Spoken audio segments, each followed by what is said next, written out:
After waiting for 2 solid years to finally see the next chapter in the Star Wars saga, this is what Lucasfilm gave us. Now, the real question is, has Disney ruined Star Wars? I think that's the question that all of us fans are asking right now, and at the end of this video, I will answer that question. So let's go ahead and talk about the good, the bad, and the really bad. So, Reylo is real. It's canon. To tell you guys the truth, I think Reylo was my favorite part of this whole entire movie.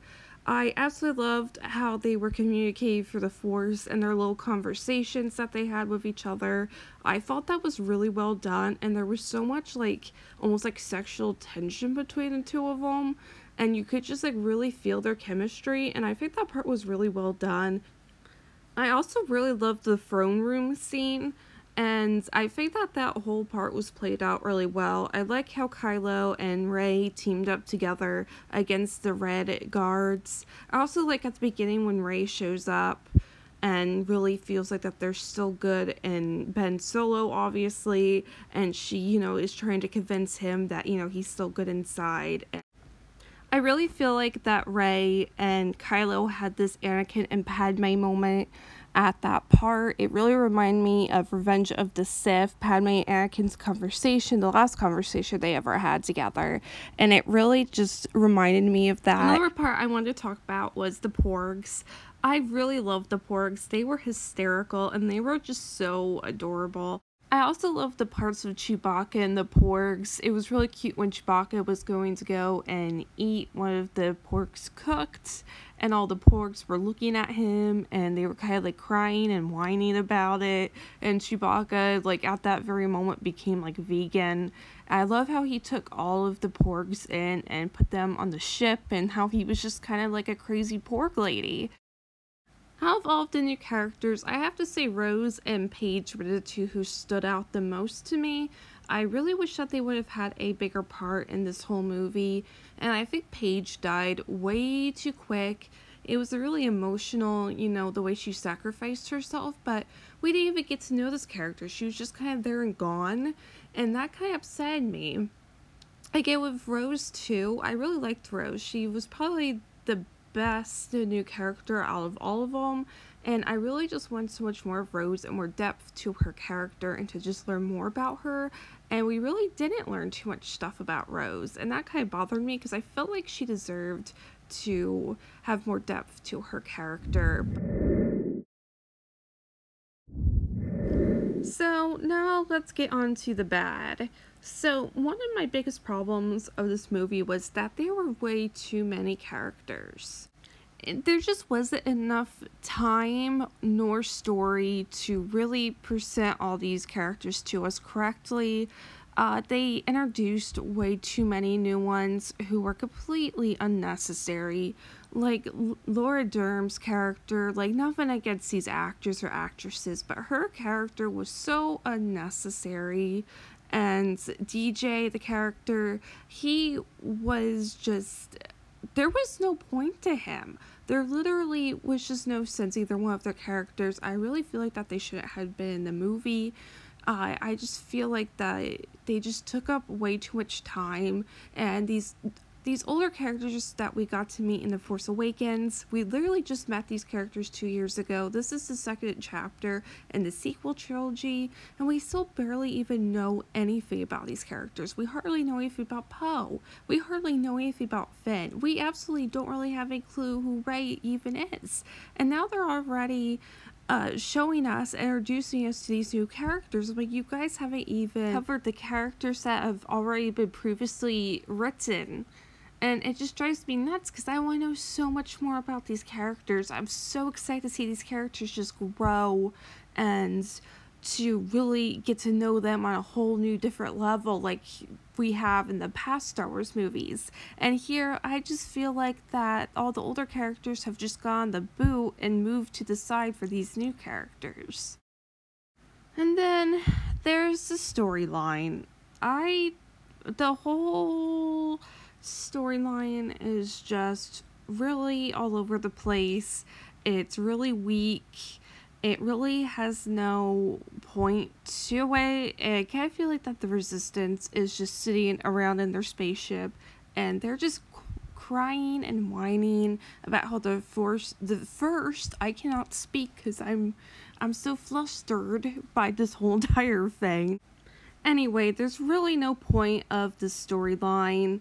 It just drags on and on and on. So now let's move on to Luke. So we waited for 2 years to see what's going to happen between Rey and Luke when Rey gives Luke his old lightsaber. And guess what Luke does? He just throws over his shoulder and he's just like, yeah, okay, whatever, screw this. I don't know who you are. I'm done. I don't want this thing. Yeah, see you later. Go to hell. I'm done. Type of attitude. And it was just so ridiculous. I don't know if it was made to be funny, but when he threw the lightsaber, I was just like, are you serious? Like, Obi-Wan gave you that lightsaber. Like, that was your dad's lightsaber. That lightsaber has seen so much just crazy stuff, and it should mean so much to Luke. And he just threw it away. Like, it just meant absolutely nothing to him. And the other thing that really bothered me was that Luke, like, abandoned Leia. It was like Leia's trying to hold together the Resistance, and, you know, Han's gone, Ben's turned to the dark side, Luke has just completely ran away, and Leia's out here, the only one who's, like, trying to make things right, and trying to, you know, just, she's the only one who's trying to make any effort. And Luke just kind of, like, abandoned her. And, like, I know, like, he was going to, like, freaking kill her son. And he's really ashamed of that. And he, like, probably felt like he couldn't face her.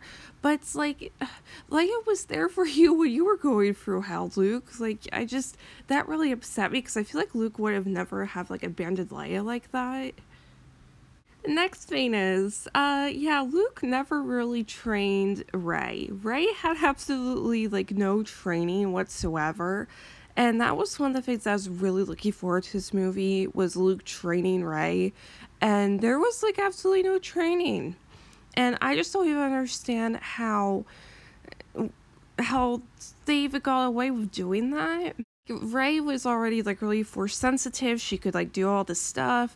Everyone's saying she's, like, a Mary Sue. And I thought, oh, you know, next movie, you know, like, Luke will train her and she'll become even more powerful. And, like, Luke doesn't even really train her. None of that really happens. And I kind of wanted maybe, like, a lightsaber fight between Luke and Rey and them, like, training. And we didn't really even get that. And that was really disappointing. And I just feel like that whole part was just so overlooked. And you know that whole part where Luke is like, this isn't gonna go the way you think it is? Yeah, I kind of feel like Luke was saying that to everyone in the audience at the movie theater. Like, it was just so poetic when he said that. And we're all sitting there. And it's like, yeah, this whole movie has not gone the way we thought it was going to go.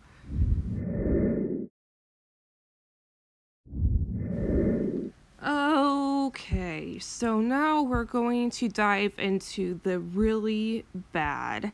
So one of the things that really irked me was Finn's character. I love Finn. He was really awesome in Force Awakens, but I kind of just feel like that they have just kind of turned Finn into just kind of like a useless idiot. And he has so much potential. And everyone has just been calling him the space janitor, and I just think that's so sad. I don't even think Lucasfilm even knows what to do with his character.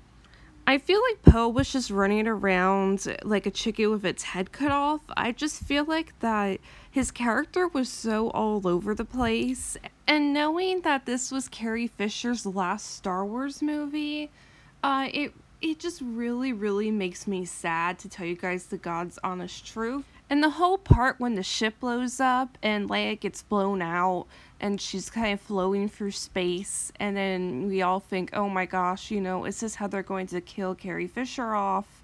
And then, you know, she opens her eyes or whatever and she uses the Force to go to the other ship and they rescue her and save her. I really don't know how to feel about that part. When it first happened, I was really pissed. Like, okay, like, is this how Leia's going to die?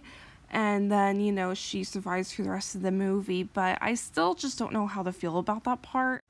And of course, Captain Phasma, we thought that she'd get a bigger part in this movie, as we were all hoping and praying for. And Phasma was treated even worse in this movie than she was in the previous movie. She was killed off, which really, really upset me. She was such an awesome character, and she died, so it was just so poorly put together how she died. And, maybe she's not really dead. Maybe she's going to pop back up in the next movie. But again, they just treated her like garbage, and they kind of just cast her aside like they did in Force Awakens. And one of the most shocking deaths in this movie would have to be Snoke. I really have no idea why the heck they killed Snoke off. We had absolutely no idea who he was, where he came from, why he was so strong with the Force, wanted to train Ben Solo. It really just made absolutely no sense, and again, Snoke seemed like such a unnecessary character, and he was killed off so quickly. It was ridiculous, and we will probably never even know who he was or why he was doing these things. They also hinted at the Grey Jedi, and that just kind of never came about either.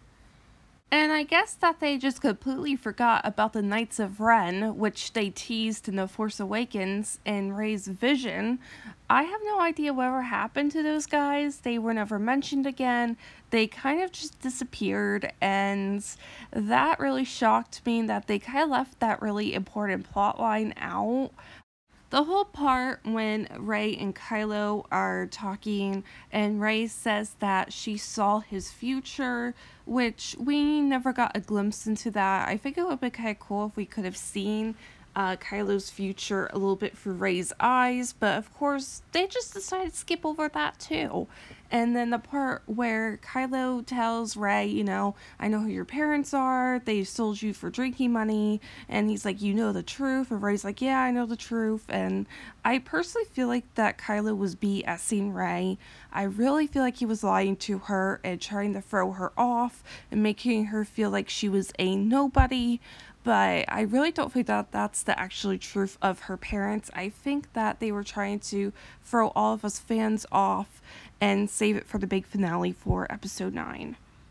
The one really emotional part of the story was that both Rey and Kylo both feel abandoned and alone. And I think that they both can really relate to each other on that level. And when Kylo says, you're a nobody, but, you mean something to me, that type of thing, you could just really see how they're both hurting so much and how that's something that draws them together because they both have experienced that pain. It really is disappointing that there wasn't a proper lightsaber battle. I really wanted there to be a showdown between Kylo and Luke. I really just wanted them to see them fight it out and to just have this really epic lightsaber battle, and we really did not get that. We got the Luke Force projection thing. I cannot pronounce words today, I am sorry. And that's pretty much what we got, and it was a really interesting moment. It was really different from anything else we've seen before. We never knew that this power existed, that Luke could do this. But still, I just kind of wanted a traditional lightsaber battle in place of that. Again, it was an okay scene, it was enjoyable, and yeah. So, probably the most iconic death of this movie would be Luke Skywalker. I kind of had a feeling by the time the end of the movie that he would turn into a Force ghost and he would disappear just like how Obi-Wan did. And of course that was the case. I got super emotional at that moment. I know my mom was really super emotional to see Luke Skywalker born on screen and then to see him die on screen.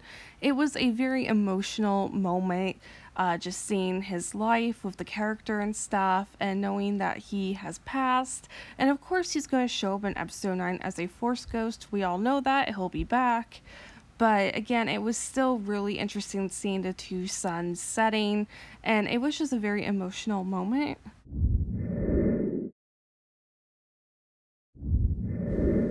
Now, finally, has Disney ruined Star Wars? Personally, I don't think that they've ruined the whole franchise. I think that they've just really screwed up with this movie. Again, The Last Jedi, it's not a bad movie, but it's not exactly a good movie either. And I would have to admit that this is my least favorite Star Wars movie out of all of them. Yes, I would have to say I prefer The Phantom Menace over The Last Jedi. But I don't know, maybe as time passes and I watch The Last Jedi a few more times, it may end up really growing on me.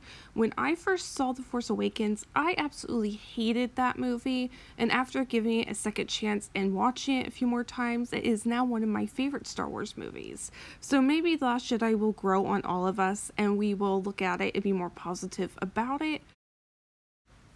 But I really think that Lucasfilm really needs to take a step back and think again before giving Rian Johnson,